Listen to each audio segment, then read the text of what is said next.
من ظلمات الوهم وتكرمني أشكال حتى يفهم إنك أنت تعلم ولا أعلم وإنك أنت علام الغيوب.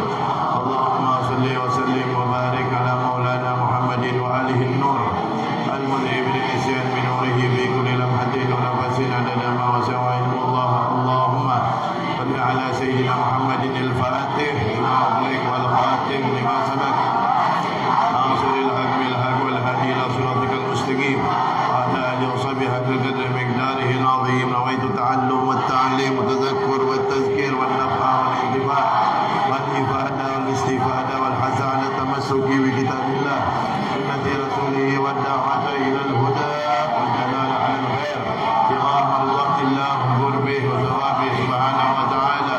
رب اشرح لي صدري ويسر لي أمري واحلل عقدة من لساني يفقهوا قولي. بسم الله الرحمن الرحيم. الحمد لله رب العالمين والصلاة والسلام على أشرف الأنبياء والمرسلين سيدنا محمد وآله وصحبه أجمعين. أما بعد فقال المصنف والعلماء الذين كتبت أقوالهم في هذا الكتاب المبارك حفظهم الله ورحمهم الله نفعنا بهم وبعلومهم وبعلوم مشايخنا وبعلوم العلماء العاملين في الدارين. كتاب الصدقة باب إكرام الضيف. صحيح. الرابع قيل إن مجوسيا استضاف إبراهيم الخليل وقال إن أسلمت أضفتك. قال له المجوسي أهكذا يعاملني؟ ما قال اعرض علي الإسلام فأسلم. صغير قليل صغير قليل. Ya, jelas. Diceritakan inna majusian, sesungguhnya ada seorang yang beragama majusi. Majusi itu orang yang nyembah api. Istadhafa Ibrahim al-Khalil, dia meminta Nabi Ibrahim menjamunya sebagai tamu, biar dikasih makan, dikasih minum, dilayani sebagai tamu. Faqala, Nabi Ibrahim pun berkata kepada dia, in aslamta adaftuka. Kalau engkau masuk Islam, kata Nabi Ibrahim, aku akan melayani engkau sebagai tamu. Faqala al-majusi, maka orang majusi itu pun berkata, idza aslamtu fa ayyu minnah takunu laka alayya. Jika saya masuk Islam, apalagi kebaikan darimu untukku? Tidak ada kebaikan. Kalau aku sudah masuk Islam, apalagi kebaikan untukmu atasku. Famarral majusi. Jadi Nabi Ibrahim tidak mau menjamu dia. Akhirnya majusi itu pun pergi. Wa awhallahu ta'ala ila Ibrahim alaihissalam, maka Allah pun memberi wahyu kepada Nabi Ibrahim alaihissalam. Ya Ibrahim, kata Allah, wahai Ibrahim, lam tut'imhu illa bitaghyiri dinih. Engkau tidak mau memberi dia makan kecuali dia harus pindah agama dulu. Allah bertanya kepada Nabi Ibrahim. Nahnu, kata Allah, kami mundu sab'ina sana, sejak 70 tahun, nut'imuhu ala kufri, kami kasih dia makan sejak 70 tahun, sedangkan dia dalam kekafirannya. Falau adabtahu lailah ma'za alaik, kalau engkau jamu dia sebagai tamu satu malam saja, apa yang memberatkan kamu? Kata Allah. Famarra Ibrahim khalfal majusi. Akhirnya Nabi Ibrahim pun menyusuli majusi tersebut, wa adabahu, dan mempersilahkannya untuk menjadi tamu Nabi Ibrahim untuk dilayani. Faqala lahul majusi, maka orang yang beragama majusi itu pun berkata kepada Nabi Ibrahim, mas sabab fil ladzi badalak, apa sebab kamu lakukan ini padaku? Artinya, kok kamu berubah? Kamu tadi tidak mau menjamu aku, kok sekarang kamu berubah mau menjamu aku, kata orang majusi itu. Fadzakara lahu dzalik, maka dia pun ceritakan, Nabi Ibrahim pun menceritakan kepada orang majusi itu bahwasanya beliau dapat wahyu dari Allah. Allah bertanya, kenapa engkau tidak mau menjamu dia? Cerita tadi itu diceritakan sama Nabi Ibrahim tentang teguran dari Allah kepada Nabi Ibrahim karena tidak mau menjamu dia diceritakan Nabi Ibrahim kepada orang Majusi itu. Faqala lahul Majusi, maka orang Majusi itu pun berkata kepada Nabi Ibrahim, ahakaza yu'amiluni, apakah seperti itu Allah memperlakukan aku? Kata orang Majusi itu.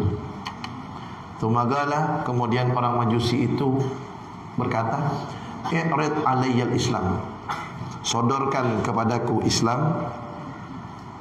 Fa aslam, maka orang Majusi itu pun masuk Islam. Karena apa?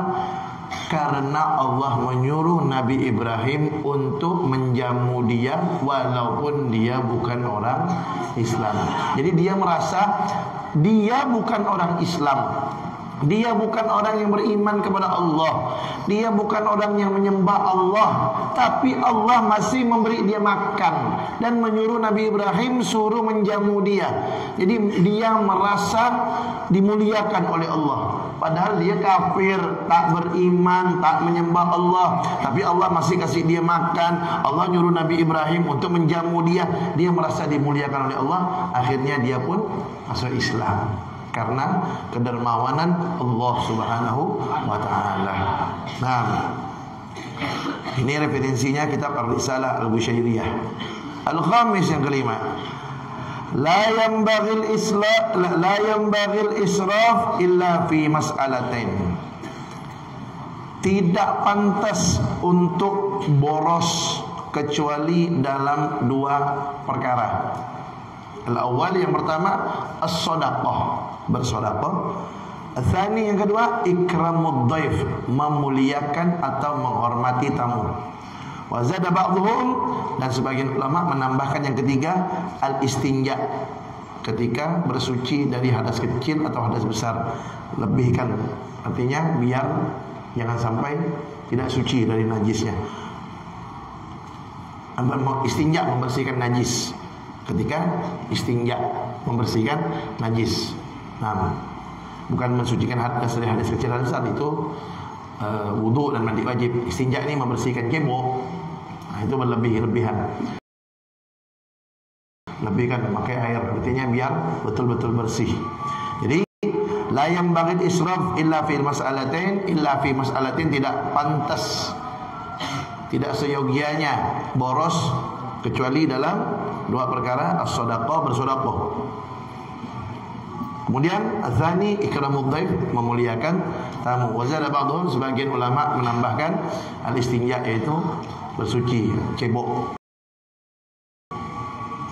Wala yanbaghi fi ma siwa dzalik, dan tidak pantas untuk boros selain daripada tiga hal tersebut. Sedekah boros, tidak ada kata-kata boros di dalam sedekah. Juga tidak ada kata-kata boros di dalam memuliakan tamu. Tamu datang, tamunya satu dua, tapi dia masakkan sop kambing, sate kambing, nyembelih kambing 1 ekor. Padahal tamunya cuma 1-2 orang. Boros tak tuh? Enggak. Dalam memuliakan tamu tidak ada boros. Bahkan memuliakan tamu termasuk tanda orang beriman kepada Allah dan hari akhir. Man kana yu'minu billah wal yaumil akhir falyukrim dhaifahu, al-hadis. Siapa yang beriman kepada Allah dan hari akhir, maka hendaknya dia memuliakan tamunya. Jadi orang yang memuliakan tamu dengan jamuan yang istimewa, tidak ada kata-kata mubazir. Apalagi di pondok tidak ada kata mubazir. Jangankan 1 tamu, 2 tamu disembelihkan 1 kambing, 1-2 tamu disembelihkan 3 kambing pun tidak boros.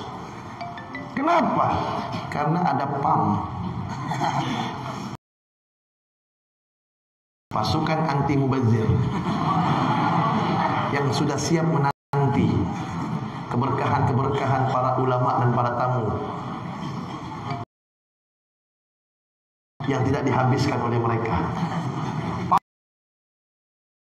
yang mendidik kalian. Wifi ilal fawq min tahat.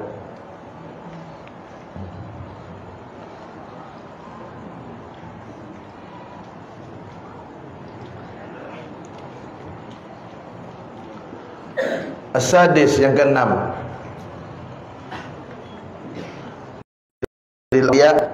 yasna'u lahu ta'aman katsiran. Terus para pembesar-pembesar wali-wali Allah, artinya para wali-wali Allah, para orang-orang soleh, yasna'u lahum ta'aman katsiran, dia membuat jamuan yang banyak, makanan yang bermacam-macam banyaknya, zaidan ala ma ya'tad, lebih dari biasa makanannya. Faqala lahu zalikal kabir, maka orang yang wali besar itu berkata kepadanya, malaka tasna'u ta'aman katsiran yazidu ala kifayatina bikatsir, bagaimana kamu ini membuat makanan yang banyak, yang lebih dari untuk mencukupi kita, lebih banyak lagi, banyak lebihnya. Yazidu ala kifayatina bikatsir, artinya engkau ni memberi kami makanan terlalu banyak lebihnya daripada yang mencukupi kami. Maka orang yang menjamu itu mengatakan, ghalalahu, dia berkata kepada orang tersebut, na'am, iya, li'anna nasna'u dzalika lakum ma'a ilmina bi ziyadatihi ala kifayatikum. Sesungguhnya kami melakukan hal itu, kami tahu itu lebih daripada untuk mencukupkan kalian. Itu lebih, kami tahu itu lebih. Walakin, akan tetapi, muraduna, tujuan kami, bi an yaga'a basarukum alaihi, agar pandangan antum melihat pada makanan-makanan itu, fatahsulu fihil barakah, maka di makanan itu nanti ada keberkahannya. Fanuwazzi'uhu fil ahli, maka kami akan bagikan kepada keluarga, wal gharabah, kepada keluarga, kerabat, wal jiran, dan tetangga. Fayanalu kullun minhum barakatakum, maka semuanya akan dapat barakahnya antum. Jadi itulah salah satu tujuan, ya. Jadi salah satu tujuan orang-orang menjamu orang soleh makan yang mana makanannya lebih daripada kebutuhan tamu tersebut. Tujuannya, kata beliau, adalah agar orang soleh melihat makanan tersebut, sehingga selesai makan, sisa makanan itu dibagikan kepada keluarga, kerabat, dan tetangga-tetangga, sehingga mereka semua dapat barakah dari makanan tersebut, karena makanan itu telah dipandang oleh orang soleh. Pandangan orang soleh itu bisa menyebabkan datangnya keberkahan dari Allah Subhanahu wa ta'ala. Bukan sembarang pandangan. Makanya kalau ketemu orang soleh tidak bisa salaman, cukup pandang aja. Ya. Dalam qasidah Ya Arhamar Rahimin itu, Al-Habib Abdullah bin Husain bin Thahir bilang apa? Nadhrah tuzilul ana. Nadhrah, pandangan, tuzilul ana, akan menghilangkan kesusahan. Pandangannya akan menghilangkan kesusahan kita, kesusahan dunia, kesusahan akhirat. Cukup dengan pandangan orang soleh. Orang soleh kita jauh, payah mau salaman, pandang kan? Orang soleh mandang, cukup. Dia mandang kita, hilang kesusahan dunia akhirat dengan izin Allah. Mandang makanan, makanannya akan menjadi berkah. Makanya di antara tujuannya tadi itu ya, jika ada orang soleh datang, buat makan banyak-banyak, kan tak mungkin dihabiskan sama beliau. Sisanya itu yang kita cari. Keberkahan ada di situ karena dipandang oleh mereka. Nah, Allah melihat pada hati. Innallaha la yanzuru ila ajsamikum wala ila suwarikum walakin yanzuru ila qulubikum wa a'malikum. Ya, Nabi Muhammad SAW bersabda, sesungguhnya Allah tidak melihat kepada badan kalian, fisik kalian, mau pendek, mau tinggi, mau gemuk, mau kurus, mau six pack, tidak dilihat sama Allah. Wala ila suwarikum, tidak lihat tampang kalian, tidak dilihat sama Allah. Mau ganteng, mau buruk, mau celang, mau hitam, mau biru, mau putih, mau hidung mancung, mau pesek, tidak dilihat sama Allah.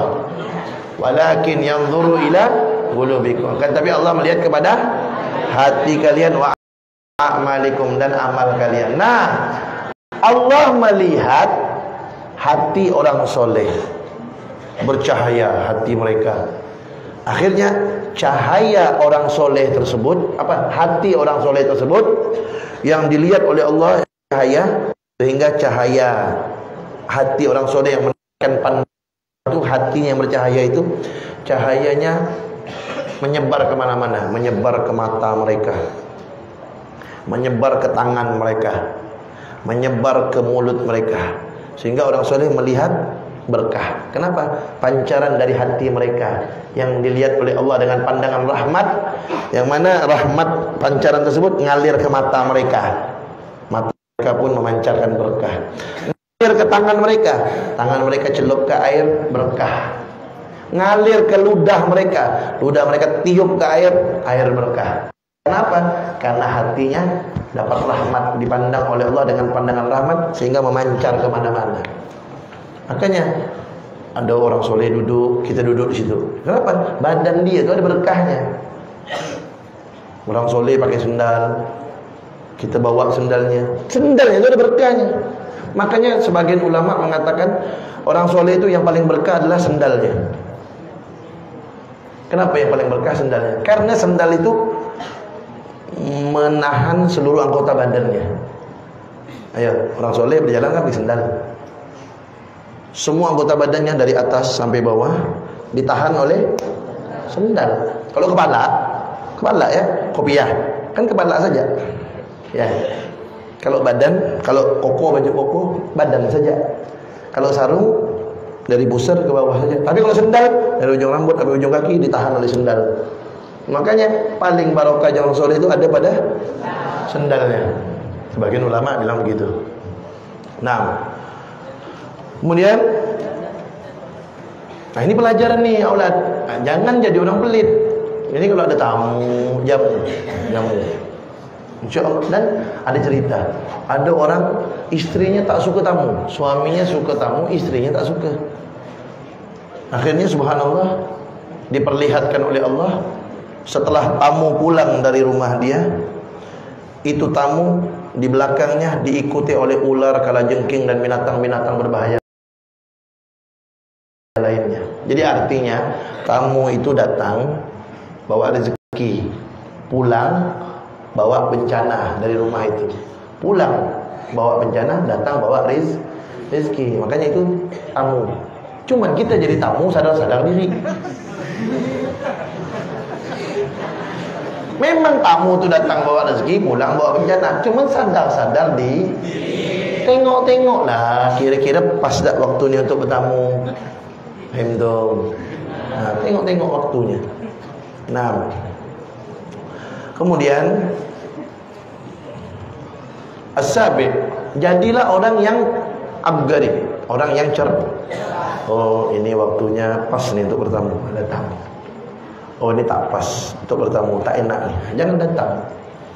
Nah, as-sabi' yang ketujuh, su'ila ba'dhum amman yudayyifu dhayfahu bisamnin wa indahu lahmun wa asalun.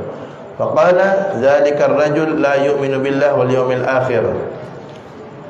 Ditanya kepada sebagian ulama tentang orang yang menjamu tamunya dengan minyak samin saja, padahal dia punya daging dan madu. Dia punya makanan enak. Misal di rumah dia ada kambing atau ada ayam atau ada makanan enak. Tamu datang cuman dikasih kue sekedarnya. Maka orang seperti itu, ar-rajul la yu'minu billahi wal yawmil akhir. Itu orang tidak beriman kepada Allah dan tidak beriman kepada hari akhir. Laqad qala Rasulullah SAW, sungguh Rasulullah SAW telah bersabda, man kana yu'minu billahi wal yawmil akhir falyukrim dhaifahu. Siapa yang beriman kepada Allah dan hari akhir, maka hendaknya dia memuliakan tamunya. Jadi memuliakan tamu adalah tanda iman kepada Allah dan hari akhir. Makanya kalau orang-orang, para ulama, orang-orang soleh itu hampir rata-rata mereka kalau bangun rumah sendiri, Kalau mereka bangun rumah sendiri, pasti mereka buat kamar, ada buat tamu, dan ada kamar mandi di depannya. Hampir rata-rata begitu. Kalau mereka bangun rumah sendiri, mereka sediakan kamar tamu dan ada kamar mandi di depannya. Tujuannya kalau tamu ingin bermalam atau menginap, ada tempatnya. Dan kalau tamu itu pengen ke kamar mandi, pengen ke hammam, tidak perlu masuk ke dalam rumah. Di depan sudah ada kamar mandinya. Jadi tamu itu tidak merasa tidak enak masuk sampai ke dalam rumahnya. Kan tidak enak kalau kita masuk dalam rumah orang. Ya, kalau orang-orang punya ilmu tu tidak enak kalau masuk rumah orang dalam tu. Orang menyelonong-nyelonong ya, Assalamualaikum. Oh, masuk sampai ke dalam sana. Itu tanda dia tak punya ilmu agama atau dia tidak mengamalkan ilmunya. Orang kalau punya ilmu, mengamalkan ilmunya tu, jangankan masuk dalam rumah orang, nengok dalam rumah orang aja tidak mau. Memang adabnya bertamu tu jaga pandangan mata dari rumah orang. Ketika kita Assalamualaikum, tok tok tok, Assalamualaikum. Macam mana salamnya? Macam mana posisi kita? Jangan pandang ke dalam rumah. Jangan mandang. Assalamualaikum. Ketika pintu dibuka kan, buka pintu ni, jangan mandang dalam rumah tu. Silakan masuk, kata sahibul bednya yang punya rumah, silakan masuk duduk, jaga pandangan. Jangan tengok dalam orang. Ni kadang-kadang ada orang bertamu, Assalamualaikum. Jendela orang diintip. Assalamualaikum. Adab bertamu, jaga pandangan. Tuh. Kemudian Assalamualaikum tu kasih jeda. Assalamualaikum. Berhenti. Assalamualaikum tu batasnya 3 kali orang. 3 kali tak ada jawaban, balik. Berambuslah. Apa lagi? Kita tunggu. 3 kali batasnya. Makanya Assalamualaikum. Kasih jeda. Mungkin dia di hammam, mungkin dia lagi makan, mungkin dia lagi pakai pakaian, lagi bersiap-siap. Ada waktu lagi, Assalamualaikum. Dah kasih jeda lagi. Masih tak nak keluar, 3 kali Assalamualaikum, tak ada, nah balik. Itu cara bertamu yang benar. Ni kadang-kadang Assalamualaikum, langsung 3. Habislah. Tutup lagi dia. Kadang-kadang terus, pintu tak keluar-keluar, kaca orang di gedung. Oh, ya Allah ya Rabbi. Ilmu tak ada. Makanya perlu belajar ilmu dan adab. Amalkan. Tuh. Assalamualaikum, jangan maksimal 3 kali. Pandangan dijaga. Terus kasih jeda waktu. Bertamu lihat-lihat waktu. Sampai masuk ke rumah orang, jaga mata. Dia bertamu, jaga mata. Di hadapan pejabat, jaga mulut. Di hadapan wali Allah, jaga hati. Jangan suudzon. Begitu. Az-zamin yang kelima, min akhlaqis salafis salih, termasuk akhlak para orang-orang soleh terdahulu. Kanu la yatakallafuna lidh-dhaif khaufan an yudjaru minhu idza atahum marratan ukhra. Wa yaqulun man kana yut'imu dhaifahu ma yajidu wa la yubali bihi ayya waqtin jaa. Di antara min akhlaqis salafis salih, termasuk akhlaknya para orang-orang soleh terdahulu, kanu la yatakallafuna lidh-dhaif, mereka tidak memaksakan diri untuk memuliakan tamu. Khaufan an yabjaru minhu, karena khawatir takut tidak senang dengan tamu itu. Idza atahum marratan ukhra, kalau datang lagi tamu itu kedua kalinya.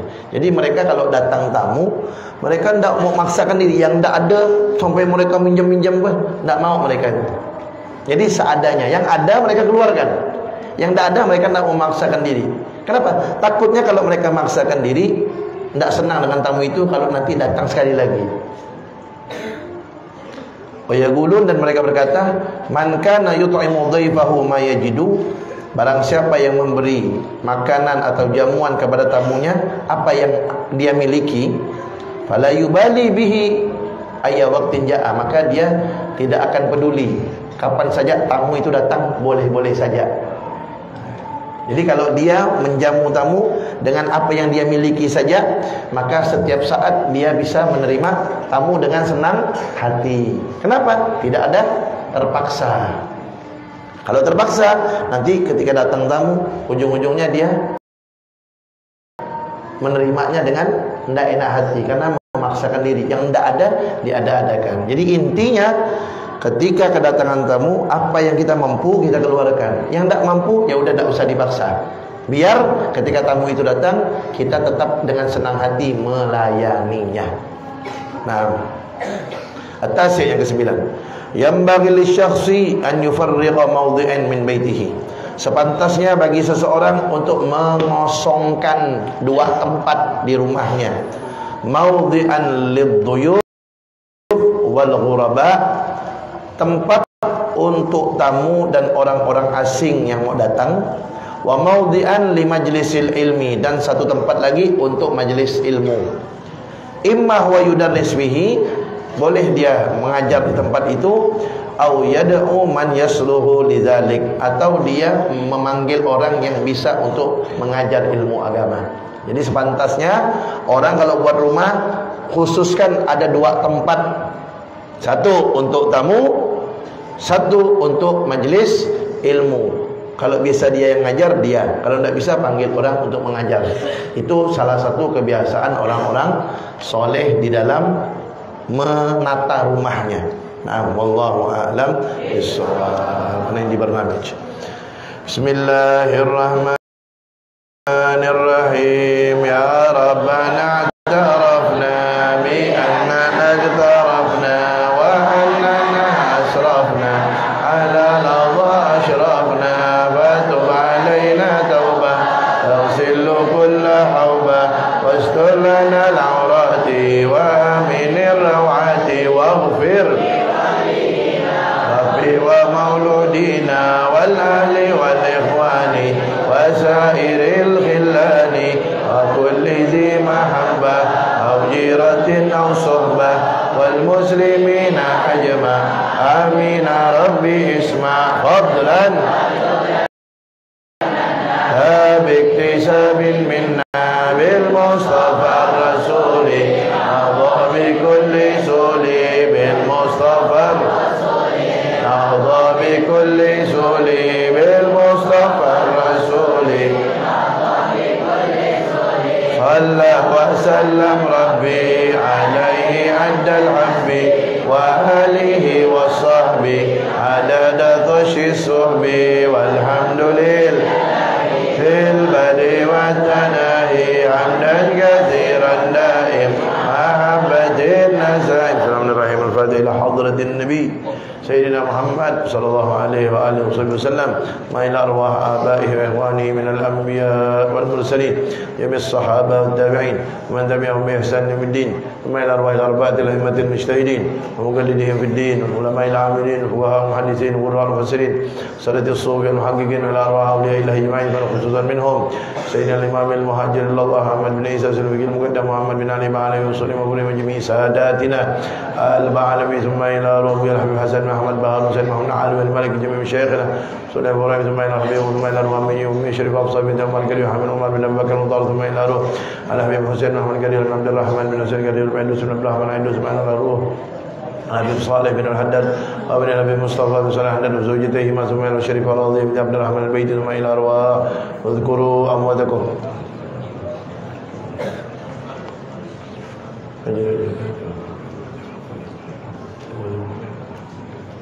وأوصوا إليهم بقرب إسماعيل أرواح جميع المسلمين والمسلمات والمؤمنين والمؤمنات والله يتغشاهم بالرحمة والمغفرة ويسكنوا يوم الجنة برحمته أن الله ينفعنا بركاتهم أسرارهم أنوارهم وعلوم نفاتهم في الدين والآخرة الأهدين وأن الله يرزقنا العلوم النافعة والمباركة في الدين والآخرة والأرزاق الحسية والمعنوية والاجتماع مع خير البرية في الدنيا والآخرة الأهدين يلقى الدين صالح ومن وسلم الصالح الفاتحة.